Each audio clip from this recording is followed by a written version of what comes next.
Hindi makakain ng maayos. Ubos na yung savings. Paubos na, sabi niya. Pagkatapos, no permanent address.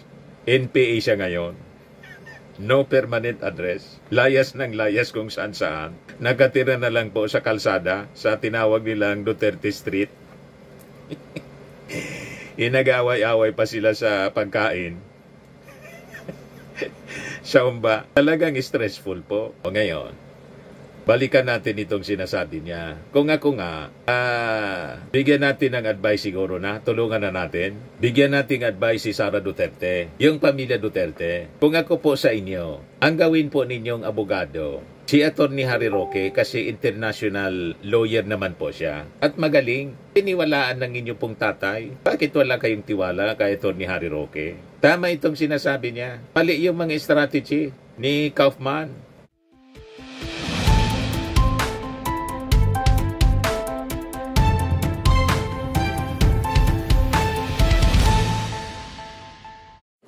Hello po mga kababayan, si Dante Maravillas, Bicolano vlogger, broadcast journalist from Albay. Dahil sa pag-deny mga kababayan ng ICC sa kailingan for interim release kay Digong, biglang naulol na naman po siya. Naulol talaga niya, Mr. Maravillas. Biglang naulol na naman po si Atty. Harry Roque. Di ba, Mr. Maravillas? Anyayang si Roque, dati nang ulol. Dobling na ulol. Galit na galit po. Kinastigo ng todo yung ICC. Maganda itong ginagawa ni Atty. Harry Roque. Dapat nga pati si Sara, yung anak mismo ng dating Pangulo. Sabi nga natin, iniintay ko yung statement. Wala pang pinapalabas. Si Pulong pa lang yung nagsasalita. Tahimik pa si Sara Duterte. Mas maganda mula mismo sa bibig, magpa-press con uli tulad ng ginawa niya nung bantaan yung ating Pangulo. Yun ang inintay natin. Kasi na-deny yung request nila mga kababayan for interim release ni Digong. Na ang sabi, ang naka-contribute sa naging decision po, yung mismong misbehavior ni Sara Duterte na nag-video-video at sinabing i-jailbreak si Digong. Napasama mga kababayan. O ngayon, dahil sa banat ngayon ni Atty. Harry Roque, aking tulong po ito para permanente na. O diba? Sigaw lang kayo ng sigaw. Banat lang kayo ng banat. Maganda ang epekto po kay Digong. Lalo nalulubog si Digong sa inyong mga kagawgawan. Alam ninyo, nakatulong. Mamaya i-play ko sa inyo mga kababayan yung komentary ng isang abogado at rockstar, si Atty. Ibanez. Napakaganda yung kanyang paliwanag. Yung sinisigawan niya nila na bring him home, yun ang rason kung bakit hindi pinagbigyan. O ito po, sabi dito sa balita ng Batas PH, Harry Roque slams ICC after Digong's interim release bid junk. Former presidential spokesperson Harry Roque expressed dismay with the decision of the International Criminal Court, Pre-Trial Chamber 1, that rejected the plea of former President Rodrigo Duterte for interim release. Sa kanyang statement, Roque is also urging the relatives of former President Rodrigo Duterte to seek reconsideration in appeal before the ICC, as the court has no capability to ensure the former president's medical and safety needs, citing the supposed injuries he attained while in custody. Roque earlier said he is 100% confident that the ICC will grant the bid of the former president for interim release, noting that it is just a matter of time. Magaling itong si Atty. Harry Roque, Sabi niya, interim release should have been granted on humanitarian grounds. The court's inability to ensure the former president's medical safety needs evidence by his injuries while in custody underscores the urgency of compassion. Yan si Atty. Harry Roque. Masayang-masaya siya, mga kababayan, habang makikita ninyo ang itsura niya na agnas na. Grabe naman niya, Mr. Maravillas, ang termo. Di ba, dati siya, mataba siya, malaki, mapusok yung katawan. Naagnas na po. Biglang pumayat, mga kababayan, kasi nakikipag-agawan na lang ng humba. Hindi makakain ng maayos. Ubos na yung savings. Paubos na, sabi niya. Pagkatapos, no permanent address. NPA siya ngayon. No permanent address. Layas ng layas kung saan-saan. Nakatira na lang po sa kalsada, sa tinawag nilang Duterte Street. Inag-away-away pa sila sa pagkain. Sa umba, talagang stressful po. O ngayon, balikan natin itong sinasabi niya. Kung ako nga, bigyan natin ng advice siguro na, tulungan na natin. Bigyan natin advice si Sara Duterte, yung pamilya Duterte. Kung ako po sa inyo, ang gawin po ninyong abogado, si Atty. Harry Roque, kasi international lawyer naman po siya. At magaling, tiniwalaan ng inyo pong tatay. Bakit wala kayong tiwala kay Atty. Harry Roque? Tama itong sinasabi niya. Mali yung mga strategy ni Kaufman. Ito pong si Atty. Kaufman, palibasa hindi man Pinoy at wala mang talagang relasyon sa dating Pangulo bilang isang kaibigan at foreign lawyer siya. Malamang sa malamang, hindi tulad talaga sa pagmamalasakit ni Harry Roque sa dating Pangulo. Ang pagmamalasakit ni Kaufman ay nandun lang sa pagiging abogado niya na tumatanggap sa inyo po ng milyon-milyon na attorney's fee. Ikaw niya, Mr. Maravillas, parang hindi man seryoso yung... Tama po, di ba? Hindi man Pilipino si Kaufman. Sabi nga ng mga nagmamasid, yung mga ginagawa ni Kaufman po, para lang ma-maintain yung attorney's fee. Mas matagal yung trial, mas maganda. Kasi kung halimbawa may panalo ka agad o matalo, agad-agad, bilis yung aksyon, kaya delaying tactics yung ginagawa niya, itapos agad yung kontrata. O di ba? Malalim pa naman yung balon ng pera ng mga Duterte. Kayang-kaya nila ang gumastos ng milyon-milyon mga kababayan sa attorney's fee, tulad ni Kaufman. Kaya lang, sablay yung mga depensa. Yung depensa ni Kaufman, hindi umobra po, denied. Kasi naman niya, Mr. Maravillas, pinahamak ni Sara. Sabi na nga Sisi, naging factor yung mga sinabi ni Sara. Mas maganda po si Harry Roque na lang gawin ninyo. Palitan na ninyo yan si Kaufman. Mas effective itong si Harry Roque. Bakit hindi ninyo itry na gawing abogado si Harry Roque para may rason siya na mag-stay dyan sa dahig?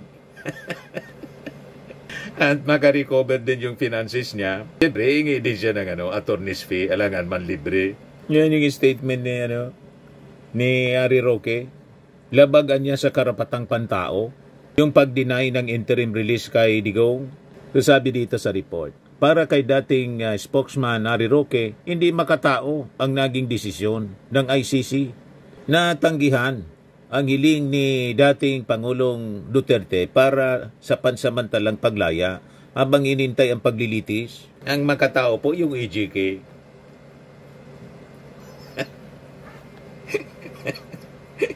Panalo pag ganyan po ang pag-iisip. Ang EJK makatao. Ang pag-deny sa interim release, hindi makatao. Paglabag sa karapatan ni Digong. Yung EJK, walang paglabag doon. Yung tukhang. Okay yun. Si Roque na po ipalit ninyo. Ganda yung mga argumento niya.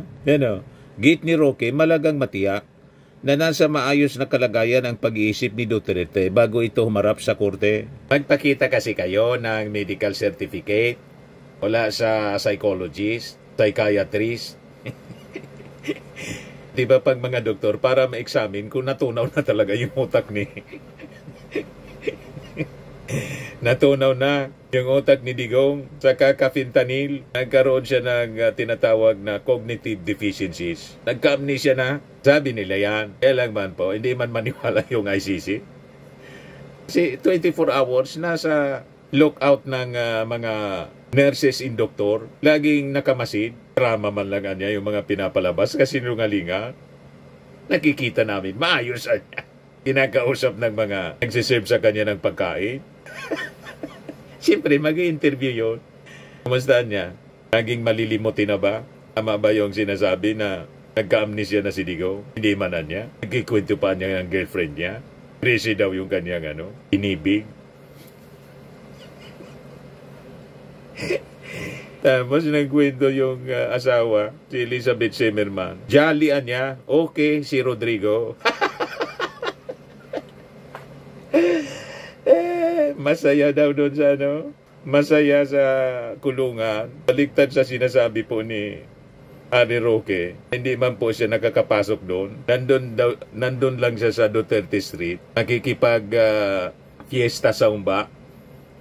Nakikipag-agawan sa humba. Yan sabi ni Harry Roque. Dapat siya ay nasa tamang pag-iisip kapag harap sa isang paglilitis. Pangalawa, ito'y labag sa probisyon ng ICC Rome Statute na kinakailangang ang desisyon ay towards o in the interest of justice, wika ni Roque. Sa akin po, walang dahilan para hindi bigyan ng interim release si Tatay Digong. Dagdag pa ni Roque. Di maganda kaya ipalit na ninyo kay Kaufman itong si Atty. Harry Roque. Baka makatipid pa kayo sa kanya kasi kamahal-mahal daw yung attorney's fee ni Atty. Kaufman. Di ba? Brilliant yung mga suggestion ni Atty. Harry Roque. Pakinggan ninyo. Kaya nga po ang aking advice na tinawag na crazy scheme ay gamitin ang legal na proseso sa Netherlands para nga po itaguyod ang karapatan ng due process ni Tatay Digong sa harapan ng lokal na hukuman dito sa Netherlands. Dahil Netherlands naman po ang may obligasyon na itaguyod at protektahan ng karapatang pantao ni Tatay Digong habang siya ay nasa teritoryo ng Netherlands. Duda ko nga po, bagamat walang kumpirmasyon na Netherlands ay isang bansa na tumanggap sa kanya kung magkakaroon ng interim release, tingin ko isa po doon ay Netherlands. At ang dahilan nga is alam nila, may pananagutan din sila sa pagkakakidnap kay Tatay Digong dahil siya ay nakakulong sa lupa ng Netherlands, sa kulungan na pinapatakbo ng Netherlands, tinanggap sa Netherlands na walang papel ng mga otoridad sa Netherlands, dinala gamit ang ambulansyang Netherlands sa ospital na pinapatakbo ng Dutch government. At tingin ko, yan ang basihan kung bakit tinatanggap nila ang temporary or interim release si Tatay Digong sa kanilang teritoryo. Di ba? Magaling si Atty. Harry Roque. Lalo pag nagsisigaw-sigaw itong bangag, ngiwi, butod. Isasama yan Isasama yung mga pagsisigaw-sigaw niya yon habang nagdi-defend siya kay Digong sa ICC. Di ba? At yung mga pagrarally nila, aking tulong yung maisog rally kung saan-saan ginagawa. Lalo na yung sa the Netherlands at sa Davao. Pakinggan natin yung paliwanag ni Atty. Ibanez kung paano nakatulong kay Digong yung patuloy na panawagan mga kababayan ng Bring Him Home. Ituloy lang ninyo. Magandang epekto po. Ito po si Atty. Carlo Ibanez. Yan Sumisikat din po siyang abogadong vlogger. Ito, pakinggan ninyo po. Continue your unwavering support. Sigaw pa ng Bring Him Home. Lalo lang siyang hindi makakalaya. Samahan ko pa kayo. Baliktad yung epekto. Bring him home. Bring him home. Bring him home. Ayan Nag-backfire ang loyalty nyo kay Digong. Yung pagsigaw ng Bring Him Home, ang pagpapakita ng blind loyalty sa kanya, at pati ang pagboto sa kanya as mayor, ironically, yan ang dahilan kung bakit hindi pinalaya ng ICC si Digong. Yes, totoo yan. Sabi mismo ng ICC ruling, given Mr. Duterte's position as President of the Philippines, he appears to have the necessary political contacts as well as to benefit from a network of support within the country. Ganito kasi yan. Ang interim release ay pwede lang ibigay kung mapapatunayan ng akusado na hindi siya tatakas. Simple lang ang tanong ng ICC. Correct. Kung papalayain ba natin si Duterte, babalik ba siya para harapin ang kaso? Ang sagot ng ICC, hindi. Bakit? Dahil pinakita ng supporters niya na malakas pa rin ang kapit niya sa kapangyarihan. In fact, ang Philippine Senate mismo naglabas ng resolution in support of Duterte. Tapos, binoto pa siya bilang mayor ng Davao. Dagdag pa dito, patuloy pa rin ang show of support sa kanya. May mga rally, mga post online, at mga taong sumisigaw ng bring him home. Lahat ng yan nakita ng ICC as evidence ng influence at connection ni Digong. Correct. Kaya para sa ICC, malinaw na si Duterte ay hindi lang madaming supporters. May kakayahan siya na tumakas at magtago. Correct. Sa tulong mismo ng mga taong nagmamahal daw sa kanya. At eto ang pinakamalupit na irony. Yung mga sumusuporta kay Digong na buong akala ay tumutulong sila sa kanya, sila pala ang dahilan kung bakit hindi siya makakalabas. You see? Yung Senate resolution calling for house arrest, akala ng mga kaalyado Hindi niya nag-iisip. makakatulong yun. Pero para sa ICC, proof of continued influence yan. Well, tama naman ang ICC eh. Kung ikaw, isa ka sa sumisigaw ng bring him home, isipin mo ito. Kung sakaling makauwi si Duterte, hindi mo ba gagawin ang lahat ng makakaya mo para hindi na siya maibalik sa ICC? Correct. Hindi mo ba siya ipagtatanggol, itatago, or ipoprotesta mo ang pagbalik niya sa The Hague? Siyempre, ang sagot mo dyan, oo, di ba? Ayan, alam ng ICC yan. Kilala nila ang katulad mo. Hahadlang ka na maibalik si Duterte sa ICC. At dahil dyan, hindi siya makakalaya.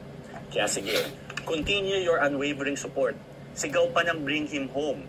Lalo lang siyang hindi makakalaya. Samahan ko pa kayo. Bring him home. Bring him home. Bring him home.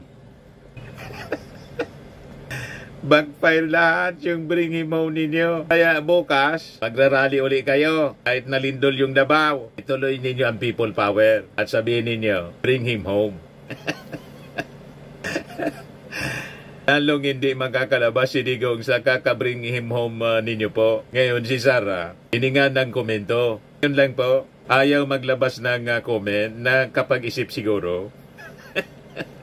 Yan ang report ng ABS-CBN News. Vice President Sara Duterte is in the city of Mati in Davao Oriental to condole with the families of quake victims. Ngayong araw. Ayan Duterte declined to comment for now on her father's rejected interim release bid before the ICC. Sabi ni Sara, i-hold ko na lang muna yung comment ko dito sa ICC case kasi kailangan natin makipag-empathize sa mga biktima ng lindol at mag-sympathize doon sa mga namatayan. Pagkatapos po ninyo na makapag-sympathize, makiramay dyan sa mga namatayan, 7 na daw yung namatay at maraming injured sa Davao Oriental. At yung Pangulo, immediately nagpadala ng mga ayuda. At siyempre, rescue teams. Nandun si DPWH Secretary Vince Dizon, si DSWD Secretary Gatchalian, at iba pang mga opisyal. Talagang tinututukan po. Mas maganda po, Sara, na magpalabas ka na. Magmumurahin mo yung ICC. Sabihin mo yung ICC hindi makatao. Hindi man lang kinonsidera ang kalagayan ng tatay mo na sabi ng nanay mo, okay man na niya. Jolly.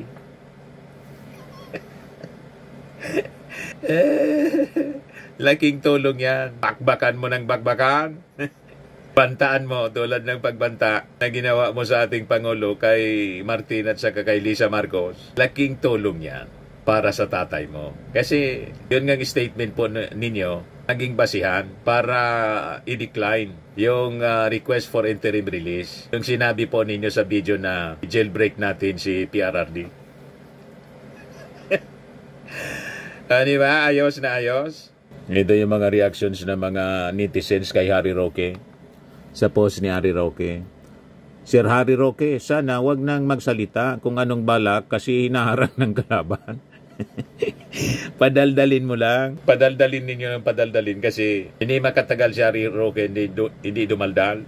Maganda yan. Sabihin ninyo kung ano mga plano ninyo. Pangalandakan ninyo sa buong mundo.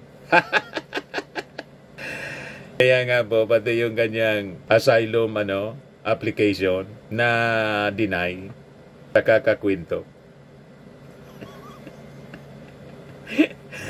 Diba? Effective. Sabi ni Mauro Castro, dami mo alam, tanggapin nyo katotohanan kung bakit sa kanya nangyari yan. May katapusan ng lahat, kaya tapos na siya sa paghahari. Sabi ni Galyaron Jesse Ocaña, kakapakialam mo, mas lalong hindi makakalaya si Digong. Bernardo Robles, sobrang galing mo. Magpaliwanag, Terito de Marines. Iba ang international law sa local law. Kaya di uubra. Sabi ni Leonard Lapos, nawawala ka na, Harry. Kawawa naman buhay mo ngayon. Di mo alam kung saan ka tutungo. Sabi ni Erwin Torres, pinakialaman mo ng pilit yan eh. Sabi ng nakakagulo ka lalo, asikasuhin mo ang sarili mong kaso. Sabi ni Roland Suarez, ikaw lang madami alam, umuwi ka na't ilabas mo itong galing. Sabi ni G.R. Manzano Jr., hoy butanding, huwag ka nang magmagaling, wala ka namang nagagawa, mas tamang bansag sa'yo, Attorney Ewan. Sabi ni Eva Castellano, ngayon alam ninyong sabihin ang karapatang ng tao. Samantalang noon, kung gumawa ng krimen, wala lang. Ngayon nyo tanggapin kung gaano kahirap mawala ng karapatan. Sabi ni Range Lab, tumahimik ka na akla. Sabi ni Renato, ngak-ngak tamor. Maganda yung pagdadaldal ni Harry Roque. Kaya nga ang iniintay natin na susunod na dumaldal, magpa-interview si Sara Duterte. Kaya lang, hold on muna daw. Hold niya muna yung kanyang mga pahayag.